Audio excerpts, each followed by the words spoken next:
Так, ну а вот это уже полностью прогрето. Он минут 10, наверное, стоит, молотит уже.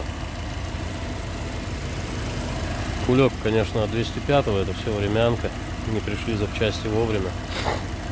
Ради интереса пришлось собрать на том, что есть.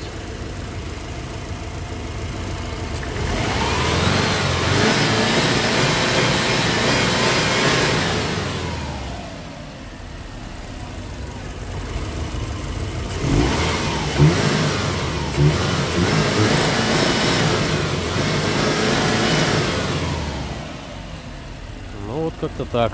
Либо я загонялся, да, скорее всего, загонялся.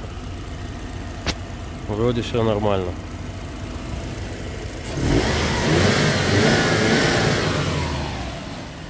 Звуков посторонних нету. На горячую не долбит, значит не шатуны.